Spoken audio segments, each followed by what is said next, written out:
Hi, I'm Dan Cortopassi. Today I'm doing a comparison review of 3 different HO scale Southern Pacific C44-9W locomotives. In this review I'm going to do something a little different. I'm going to compare 3 different HO scale General Electric C44-9W models from 3 different brands: Athearn Genesis, Kato Kobo Shops, and ScaleTrains Rivet Counter. I've already done reviews of these models individually, so I'm not going to repeat any of that here, though I may reference my findings from those reviews as needed. I'm also not going to rescore the models in the same way. Instead, I'll be focusing on the things that are different. Since my Athearn model is DCC ready, and the Kato and ScaleTrains models have DCC and sound, I'm not going to compare the DCC or sound since that wouldn't be fair or meaningful. Also, the Kato model has a Loc-Sound Select, while the ScaleTrains model has the newer Loc-Sound 5. If you're wondering why I didn't buy a sound-equipped model from Athearn, it's because Athearn uses Soundtrax decoders and I've standardized on Loc-Sounds for my entire locomotive fleet. I didn't want to pay for a decoder that I was going to replace anyway. I should also mention that my Kato model is missing a couple of grab irons and some air hoses on the rear pilot. Since I've had the engine for several years, those things are probably my fault and I'm not going to penalize the model for that. In the individual reviews, the Athearn and ScaleTrains models scored 95 points each. The Kato model scored 80 points. Since this is a comparison review, I'm going to use a different scoring system here. I'm starting fresh, so the scores from the individual reviews won't count for this one. There are 3 models, so I'll be awarding from 1 to 3 points to each model in each category. The best model in the category will get 3, second place will get 2, and the last place model will get 1. If there are any ties, I'll adjust the points accordingly. At the end of the review, we'll add up all the points and see which model comes out on top. Athearn offers their Genesis C44-9W models in 2 versions. The MSRP for a DCC-ready model is $259.99. The MSRP for a model with DCC and Soundtrax Tsunami 2 sound is $349.99. I purchased my DCC Ready unit in October 2022 for $220.99, $39 less than the MSRP, or 15% off. Kato has 3 versions. The current MSRP for a DCC Ready model is $195. Kato is the only one of the 3 manufacturers to offer a non-sound DCC version, which has an MSRP of $260. The MSRP for the Kobo Shops custom version with ESU Loc-Sound DCC and sound is $395. I purchased my Kobo Shops sound-equipped unit in January 2016 for $235.99, but I don't have a record of what the MSRP was then, so it's difficult to do a direct comparison. I found a Union Pacific non-sound DCC version listed as sold out on one hobby retailer website for $209.99. That's about 20% off the current $260 MSRP for that version. ScaleTrains offers the Rivet Counter -9s in 2 versions. The version with DCC and Loc-Sound has a theoretical current MSRP of $361.99, but ScaleTrains sells them direct for $289.99. That's a theoretical discount of $72 or around 20% off. Similarly, the DCC Ready version has an MSRP of $243.99, but is available direct for $194.99. I should note that the price for the DCC and sound version is now $20 higher than when I bought my SP units in November 2020. So we're comparing apples to apples. I'm going to use the current prices someone could expect to actually pay for the sound-equipped versions of these models. As this program is being made, the Athearn C44-9W with DCC and sound is selling for $297.49 at modeltrainstuff.com. The Kato units seem to be currently out of stock at most online hobby shops, but if we take the $395 MSRP and apply a 20% discount, the price would be around $316. The ScaleTrains direct price is $289.99. Since the ScaleTrains unit has the lowest price, we'll call that one the winner in this category and give it 3 points. Athearn comes in second for 2 points, and Kato is the most expensive, so it gets 1 point. The Athearn and ScaleTrains models come in sturdy cardboard boxes with foam liners, with internal plastic cradles that hold the models securely and protect the small details. There's not much difference between the Athearn and ScaleTrains boxes. Other than the graphics, the boxes and plastic inserts are so much alike that they almost look like they could have been made by the same box company. Both also include extra end caps for the axles and good documentation with exploded view drawings. The ScaleTrains box is slightly larger than the Athearn, and the foam padding on the top and bottom slightly thicker, so it would maybe protect the model a little better if the box was dropped. The Kato model comes with a much more old-school box, thin cardboard around a semi-rigid foam insert. This is adequate for the level of detail Kato puts in the model, but would not be good for a model that had fragile aftermarket details added. Even if the engine is not modified, the rigid foam wouldn't provide much cushion if the box was dropped with the model in it. The Kato model has an instruction sheet for the Loc-Sound Select decoder. The only extra parts are trip pins for the Kato couplers. Since the ScaleTrains box offers the most protection, I'm giving it the win in this category for 3 points. Athearn is a close second with 2 points. The Kato box is outdated and definitely comes in behind the other two, so I'm giving it 1 point. I carefully compared these models to photos of the real units. All three get the basics right. The Kato model is much improved from the older Kato-9s that were released in the 1990s. The Athearn and ScaleTrains models have more detail, but we'll cover that a little later. None of the individual reviews had any deductions for prototype accuracy. I did note in the individual review of the Kato that I couldn't find any photos of SP C44-9Ws with spare knuckle holders on the rear pilot prior to the UP merger. So in that regard, the Kato model is more correct for the early UP era, while the Athearn and ScaleTrains models depict the units as built. Photos from the 1994 to 1996 era show that the AC unit with the thinner vertical grille as on my model of SP8121 is incorrect. Though some SP-9s had this AC unit, 8121 should have the one that looks like the one on the Athearn engine with the wider grille. General Electric air conditioner units are swappable, so any given engine may have had its AC unit changed out at some point. The Kato engine has the same type of AC unit as on the ScaleTrains model. I don't have a good enough photo of that side of 8132 to say for certain if it's correct or not. As a quick aside regarding the AC units, I think since ScaleTrains and Athearn already have the tooling, it would be really awesome if they offered them as separate detail parts. When I did a retro review of my Kato unit, I didn't know that this panel on the roof is too small. The difference is more obvious when the Kato is next to the other -9 models. It's hard to find roof shots, but it looks like the Kato roof might be correct for some Chicago Northwestern -9s and possibly others, but I didn't see any SP units like this. None of the models have any gross inaccuracies, so I have to get a little nitpicky here. I'm going to have to give the nod to Athearn in this category, as it's the only unit that matches all the photos I found of that unit while it was still working for SP and not UP. 3 points for Athearn. The ScaleTrains unit only had one issue, the AC unit, so that one gets 2 points. The Kato unit has 2 issues, the wrong sized roof panel and the spare knuckle holders are in the wrong location for the 1994 to 1996 era, so it comes in last with 1 point. All 3 models have good paint jobs. All the units have some nice paint detail like white step edges, silver ditch light housings, and silver around the grills above the AC unit.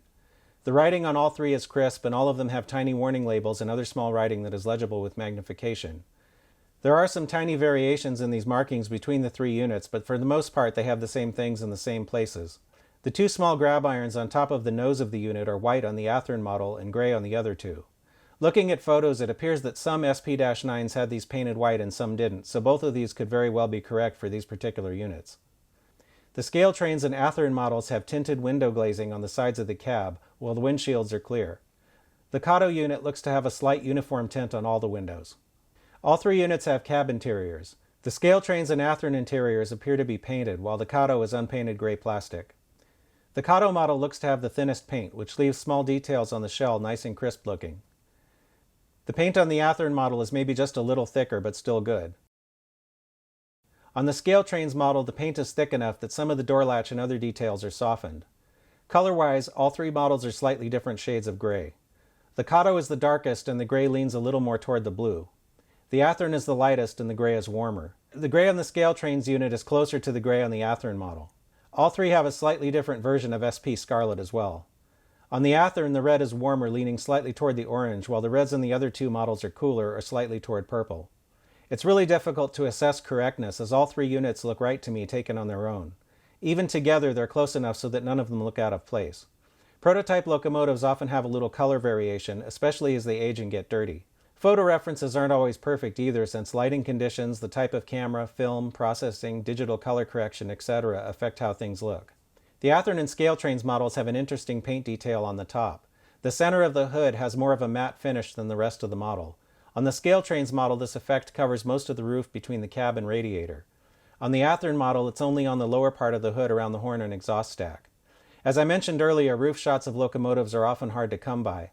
I looked at as many photos as I could find in books, from the internet, and from my slide collection, and I still didn't see one that was clear enough to say definitively if this is prototypical or not. I'm guessing that maybe the real units might have had some kind of anti-slip coating to make it safer for workers doing maintenance. There aren't any gross flaws in the paint with any of these models, so once again I'm going to have to get nitpicky with this category. The red wings on the front of the ScaleTrains unit have the thickest paint of the 3. It looks like the red is put on over the gray, and since red is one of those colors that tends to have poor coverage, the paint needs to be thick. In any event, it looks like ScaleTrains created the wings by painting the red, then putting additional gray stripes over that. The stripes look like they were done with tape or thick decals. This, along with the thickness of the paint, makes the gray stripes in the wings look a little odd. A couple of them don't even go all the way to the end of the red area, so there's a thin red strip that shouldn't be there. On the Kato model, some small details like the gauge on the fuel tank, the ends of the uncoupling levers, and the grab irons above the windshield are not painted a different color like they are on the other models. These things could be easily fixed with some bottled paint and a small brush, but it's still work that the other two models don't need. The treatment of the wings on the ScaleTrains unit bothers me more than any of the other paint issues, so I'm giving that model 1 point for third place.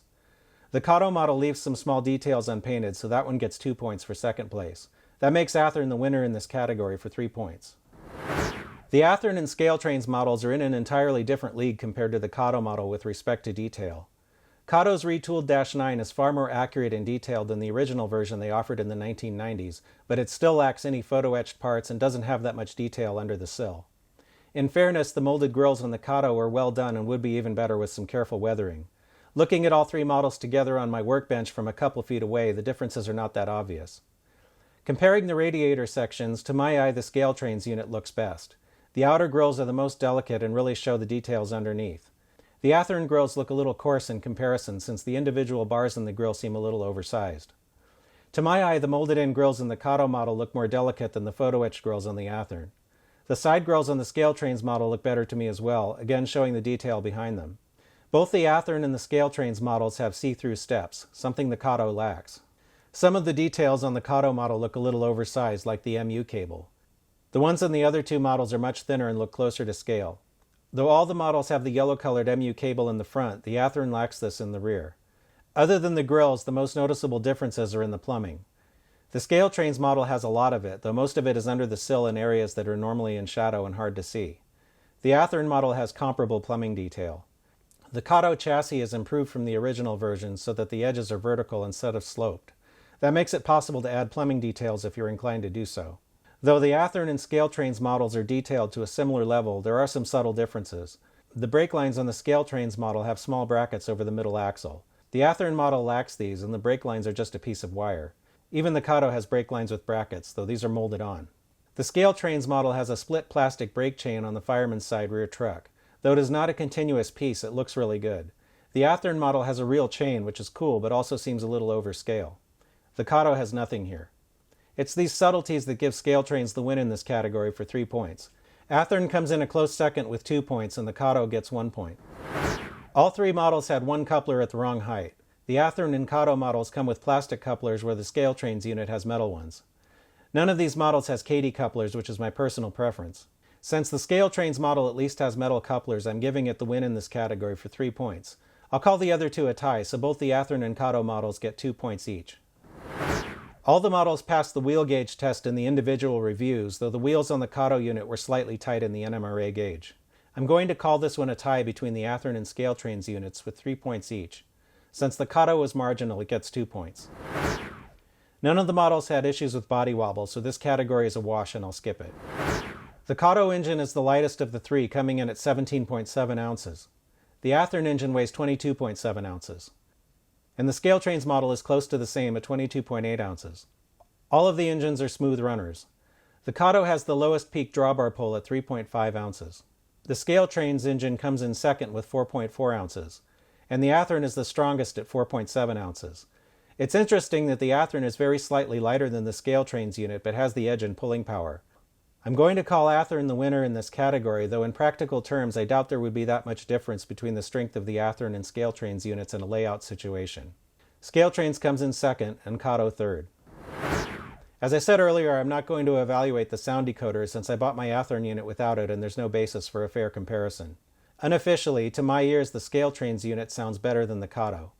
They both have low sound decoders, but the ScaleTrains model has an edge because it has a Series 5 decoder while the Kato model has the older Select. The sound of the ScaleTrains unit is definitely higher fidelity. The sounds are clearer and there is less harsh unwanted noise. The horn volume is lower than the Kato, however. The Kato speaker is in the fuel tank area, which for me is an undesirable location. It reduces the weight of the model, and if you add weight it has to be done up top. I prefer to keep the center of gravity in my diesels as low as possible. Also, speakers have magnets, and if they're right above the track, they sometimes act like little vacuum cleaners for any metallic crud that happens to collect on the layout. I much prefer to put the speaker inside the locomotive body the way ScaleTrains did it. My Athearn unit lacks a speaker, but there is a speaker location that's on top of the frame. But what about the units when the sound is off? To do this test, I'm recording each locomotive running at full throttle while holding it stationary so that the wheels are slipping. I used my iPhone for these shots since the mic seems to pick up less ambient noise than my video camera. I haven't used any post-processing or effects on the audio for these clips.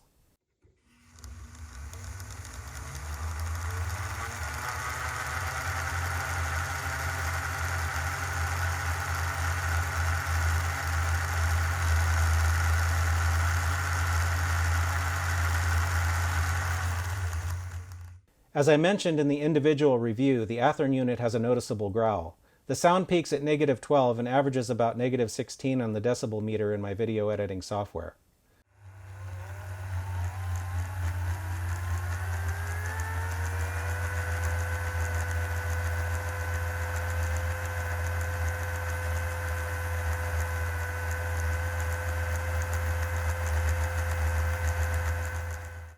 The Kato is a little quieter, peaking around -14 and averaging around -18.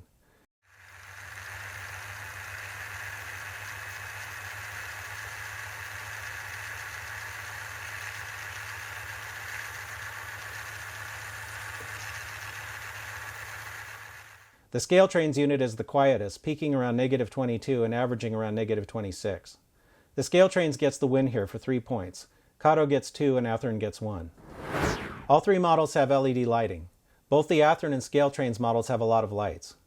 The Kato model uses only 2 LEDs, one for forward and one for reverse. The front LED feeds light pipes that light up the number boards, headlight, and ditch lights.